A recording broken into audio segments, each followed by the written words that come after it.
"Don't come this year," my dad said over the phone. "Why?" I asked. "Because your sister's bringing her boyfriend. We don't want any tension." That word, tension, as if I was the problem. As if my quiet presence was somehow more dangerous than all of her betrayals. I didn't argue. I just understood and hung up. But I didn't forget. My family had always revolved around her, my sister, the golden child. Every birthday, every graduation, every new boyfriend was paraded like a prize. And me? I was the quiet one. The one working late nights, missing dinners because I was busy building something no one cared enough to ask about. I thought sacrifice would earn me respect. Instead, it made me invisible. So when my parents banned me from Thanksgiving just to protect her comfort, it wasn't the first betrayal, it was just the loudest. Over time, I started to notice the truth of who she really was. I'd overhear her talking about me when she thought I wasn't listening. "He's going nowhere," she laughed to her friends. "So awkward. No ambition."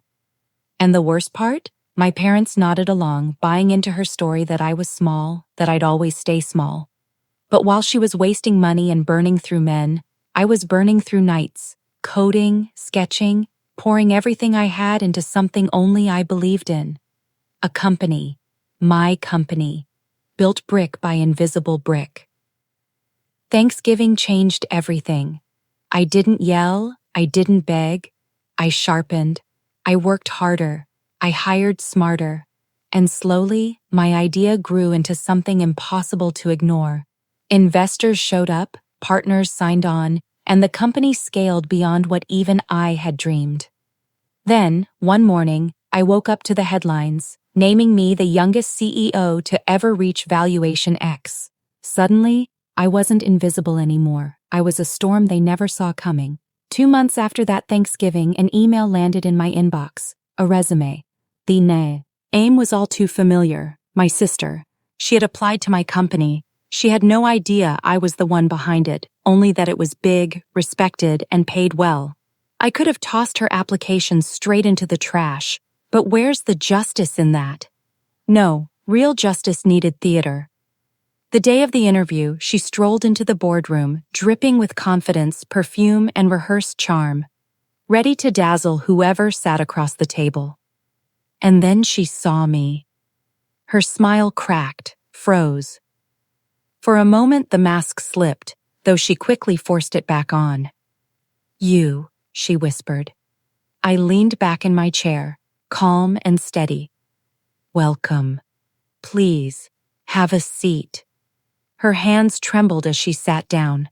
I started asking her simple, polite questions, but with every one I asked, I could see panic creeping in. She hadn't prepared for this. She hadn't prepared for the brother she once mocked, now sitting in control of her future. I didn't need to tear her apart. The silence between us did that on its own. And then, the door opened. 2 more people stepped in, my parents. They'd been invited for a tour of the headquarters by the PR team. No one had told me the timing, but timing, as it turns out, is everything. They froze when they saw her sitting across from me, pale and shaken. "What's going on?" my dad asked. I met his eyes. "She's here interviewing for a position at my company." Their silence was sweeter than any applause. My dad's jaw tightened. My mom's eyes flicked back and forth, scrambling to process what she was seeing, the perfect picture of who was better starting to crack. And my sister? She couldn't even find her voice. I picked up her resume, closed it, and slid it across the table. "You're not a fit," I said, my voice steady. "This company values loyalty, respect, things you've never practiced." Her eyes welled with tears, but I didn't stop. "This family banned me from Thanksgiving so you could be comfortable, and now you're here asking me for a seat at my table." No one moved. No one breathed. Finally, I stood. Interview's over. They left in silence, and with that, the power dynamic shifted forever. They could never unsee it. Later, my mom called me, her voice shaking, asking if we could start fresh. I let the phone ring. Because revenge isn't always about fire. Sometimes, it's ice, the slow freeze of distance, the quiet reminder that I didn't need them anymore, but now they needed me. Betrayal cuts deep, but it also teaches. They taught me, family can cast you aside when it's convenient. I taught them silence can build empires. And when the tables finally turned, I didn't shout. I didn't gloat.